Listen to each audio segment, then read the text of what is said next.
I live for the moment that someone finally sees themselves. Altered Self-Wellness was born from a place of deep regret and really never wanting anyone to end up where I did. I remember finally finding a doctor that took time to consider what I was saying. For years, pain had been getting worse, and I was slowly giving up the things that I loved. I could not dance a full song, which was my breaking point, to find out what was happening in my body. The doctor calmly explained that my spine was messed up and I had dysplasia in both hips. He stated that the hips would need replaced and highlighted all these different surgeries that were possibilities. At that time, I had a 4-year-old daughter and a 10-year electrical career. Images of what I physically do in a day flashed through my mind. How I could take time for 3 surgeries and recovery time and all the expenses. My emotions were frozen in terror. Many conversations occurred afterwards. As my back surgery was scheduled, I skillfully tried as a mother, wife, and employee to keep all my plates spinning. Setting up time off work, a safe place for my daughter to be during surgery, and my living will. I was scared.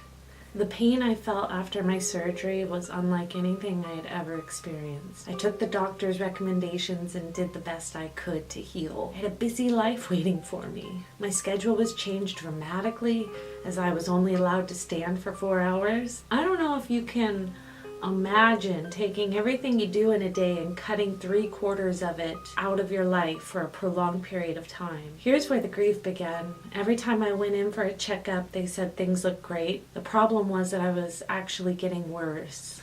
I was losing my complete ability to stand, sit, or walk. Anytime I would try, the pain was so bad that I would break out into a sweat and want to vomit. This was without pain medication because I came off my pain meds as soon as I could. This is really where I began to lose myself. I was losing my ability to move. I was losing my independence, my chance to be active with my daughter, my financial freedom, and my identity. Who am I if I can't move?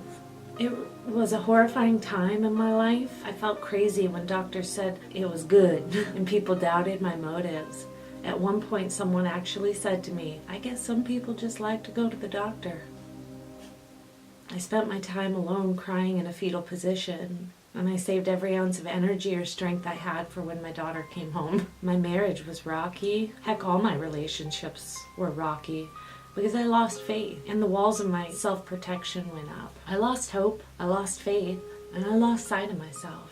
During that time, I laid and reflected. I had so much regret. I had missed my life. I had made many mistakes, and all I was left with was my mind and time to look at all those mistakes. This is where I never want to be again. I had lived my life trying to please people that aren't even a part of my life. I had missed a chance to be present in my daughter's life. I left for work before my daughter woke up, and I came home after dinner. I worked an amazing career that paid phenomenally well, yet did not utilize my God-given strengths or passion, and failed to take care of myself, always being too busy. I neglected myself, my values, and my priorities.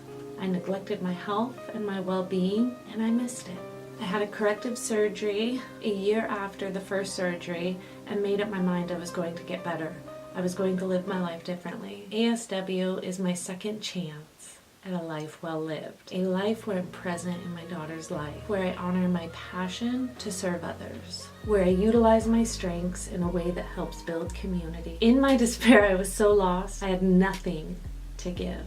As a coach, people can come to me as they are. I'm someone who believes in people until they can. So I love guiding someone to find themselves and really create forward momentum in their life. I had a whisper inside of me for years that said I needed to help others. I profusely refused to give up my safety and security and financial independence. I refused to listen to that still small voice inside of me that said I was not on path. I have a solid belief about being a woman and always being able to support myself financially that really kept me where I was. Chronic pain took that option away from me for a time being, and because of that I was pushed on path. I remember meeting with my psychology professor and asking for his approval.